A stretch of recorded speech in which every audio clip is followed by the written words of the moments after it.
omanyo kuwumula mukongo gamba biri abiri mugumu tunatero mumalako ng'abaana bagamba ekkooti ekkooti ng'efuuse kooti neŋŋamba ate kooti ono ye tatya kooti omusango gwe yazza agumanyi bw'atuula wansi n'awulirako ku bitono bye bagamba kubanga kyemmanyi oyina abakwetoolodde abali ku social media n'owulira nti bano bayogedde kino oli yayogedde kiri ono yakulopye kino yakulopye kino ddala ebyekkooti wabimanyako?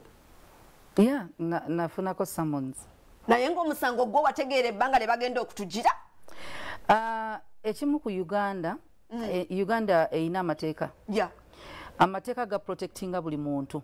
Kye bayita buli munnayuganda. Mpulira. Era bwe nkeera ne ndabanga Jimmy's ayina omusango. I run to the courts of law. Yes. So court eriwo ku receivinga buli ki? Buli musango ogujja. Buli musango ogujja. Kati kikakatako akuwa wabidde okuprovinga nti ogulina.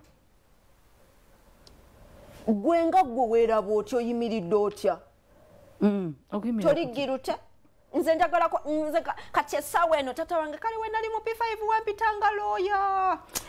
Ekirooto kyange. Mu Uganda amateeka gagamba you're innocent till proven guilty. Kwata. I am innocent. Ntandise okuyigiriza mukyala musumba obubonero obubi. Kati kwata mba ntegeeza okwata bwot n'obugumya hati. Nkamanyi. Obugumya wano. Obugumiza ng'otandise oyingira kirasa munange